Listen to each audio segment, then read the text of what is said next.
Hello all, and welcome to this video, and it's CEX challenge day for me.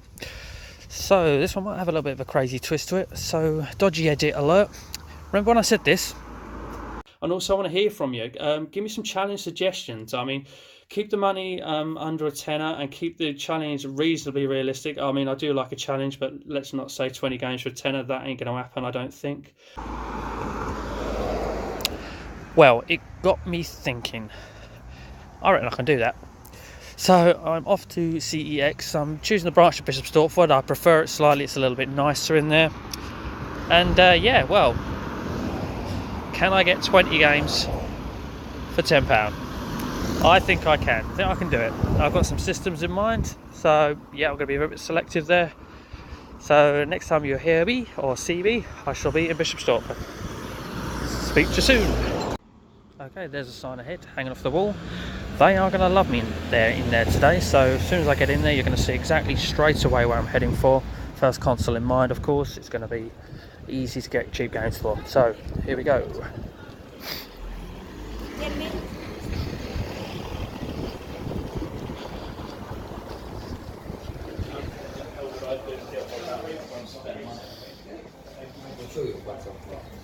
I don't know, game to your setting. You could buy a game and you can bundle it somewhere. Yeah.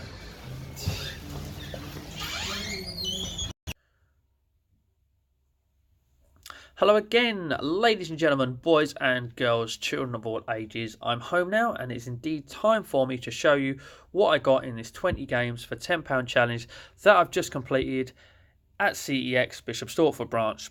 So in the video you may have noticed I made a beeline for the PlayStation 2 games, and that was because I knew this system would be super helpful in helping me complete this challenge. It did not disappoint. As you'll see on screen now, there are a bunch of PlayStation 2 games. There are 10 of them, so they made up 50% of this challenge. Just so I don't keep repeating myself as regards to price, people, I'll let you know now, every game in this challenge is 50 pence. 50p times 20 is £10. So that was how I was able to complete this challenge. After PlayStation 2, there are 3 more systems to show you, but let's crack on indeed with showing you all the games I got.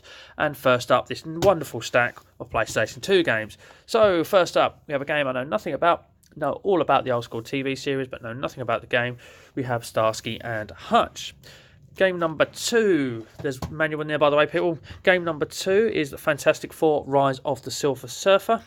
I do know something about this because I played the Xbox 360 version of this game. Sadly, it is not that good. This is also complete in box with manual too. Third up is a game I'm looking forward to trying one day when I finally get my backwards compatible PS3. That is Xg3 Extreme G Racing. It just looks like a lot of fun, and I must be honest with you, this is probably my favourite selection out of the PlayStation 2 games in this stack. So what do we have up next for number 4? We have a film tie-in, and the only game I think in this PlayStation 2 manual to have no manual, by the way. And I must be honest with you, it's just a film I never thought would be made into a game. It's probably why it caught my eye. It is Chronicles of Narnia, The Lion, the Witch and the Wardrobe.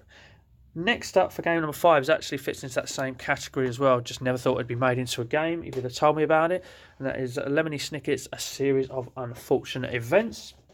So yeah, just didn't think it'd be made into a game as well, but it has been, and there we go, complete in box with manual too. So next up, still movie tie-in stuff. James Bond's, plenty of these games floating around. This one is 007 Agent Under Fire, also complete in box with manual. Next up, the movie tie-ins continue. We have a Mission Impossible game, and this is Mission Impossible Operation Surma, also complete in box with manual, made by Atari. From there on, going away from the movie stuff, we have is Mercenaries 2 World in Flames. Now, CEX, what are you doing? You put a Medal of Honor Frontline sticker on it. But however, I still believe that this game's value is 50p and complete in box with manual. 2 more PlayStation 2 games to go. One of them is True Crime Streets of LA. Also complete in box with manual. Looks like a decent title, that one. I don't know a lot about it. Again, ladies and gentlemen, if you know anything about these games, comment section below. And then the final PlayStation 2 game is Doctor Who Top Trumps. Now, I was thinking it would baffle me as to why you pay full retail price for a game when a pack of these cards costs a fraction of the price. But there we go. If you want to play Doctor Who on your PlayStation 2 Top Trumps, you can. So there you go. So ladies and gentlemen, that is the stack of PlayStation 2 games, which made up 50% of this challenge. Going to move on now to some Nintendo, and we're going to show you the handful of DS games I've got. And first up is the Professor's Brain Trainer Memory. Now, I could have bought the regular one that came out, or the one that made this sort of genre big, but I thought this game was sitting there and it was just different, rather than just the stack of the original one that they had. So we have the Professor's Brain Trainer Memory, and that is complete in a box with manual. Next up, we have a bit of a random title. I didn't know a lot about this, never heard of it, don't know a lot about this. Jam with a Band.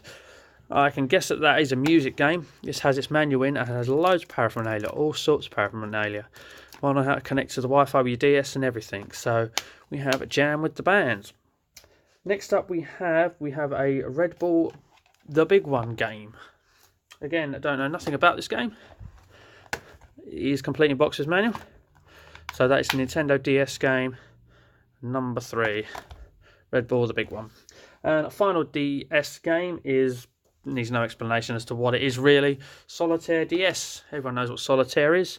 This is, Solitaire DS, multiple versions of the game on it, no doubt. And it doesn't just come complete with one manual, I believe. It comes complete with 2. So thank you, CEX, for the extra manual for some reason. So let's stick with Nintendo stuff. We've done the DS. I do have a handful of Wii games as well. And let's do those. And the first one is The Biggest Loser USA version. Again, know nothing about this. So obviously based on the TV show of the same name. So we have The Biggest Loser USA. Next up, we have one that you'll need a microphone for, because if you want to sing along with Robbie Williams, you can. I have a We Sing Robbie Williams. So there we go. Wii game that requires a microphone. Next up, we have one that sparks my interest, but believe it or not, isn't my favourite from this lot. Trauma Centre Second Opinion. So if you fancy having a dabble at being a surgeon on your Wii with your Wii remote and nunchuck, apparently you can. We have Trauma Centre Second Opinion. And my final Wii game is my favourite one of the 4 that I've got. That's a game called Red Steel. It just looks absolutely fascinating. Sells it to me from box art, certainly. So I'd love to have a go at this someday if it's possible. But there you go, very interesting story there. Los Angeles, present day, armed thugs have kidnapped your fiancée and murdered her father, a feared Yakuza overlord. You follow her to Tokyo, where you're plunged into the midst of a brutal gang war. The weapon is in your hand. Master it. So that, to me, has really sparked my interest. I'd love to have a go at that. Pretty sure my parents have a Wii, so one day when they're out, so I might go around there and have a bash at Red Steel. So if you've been counting along, that's 18. I have 2 games left. They are both original Xbox games. One series that is always good for cheap games, Tom Clancy, and that is Tom Clancy's Splinter Cell, the original one, I guess. And then next to that, I have a game that I wouldn't mind trying. Probably won't be able to, certainly not for a long time, and that is Unreal Championship. And they are games 19 and 20. So when I made that off-the-cuff comment about leaving suggestions and make it serious, don't be silly, I can't get 20 games for £10, it got me thinking. I reckoned I could do it like I said at the beginning, and I could. I have 20 games for £10. Let's just bring back a couple of the favourites. Obviously, I not long ago mentioned a Red Steel, and then right at the beginning, I mentioned Xg3 Extreme G Racing. For me, they are just, there's nothing special about them, I don't think, certainly price-wise, because I say they're all 50p. They're just 3 games that spark my interest the most, as into wanting to play them. So what I'd like to know in the comment section really is, of all the bundle you've just seen, is there anything you can recommend? Anything that's a little bit of a hidden gem? You know, just drop that in the comment section below and let me know. And if it's a PlayStation 2 game, I'll hold on to that, because I should be getting a PS3 console that plays like PlayStation 2 games before the end of the year. So ladies and gentlemen, yeah, plenty of comments below. Let me know how you think I got on.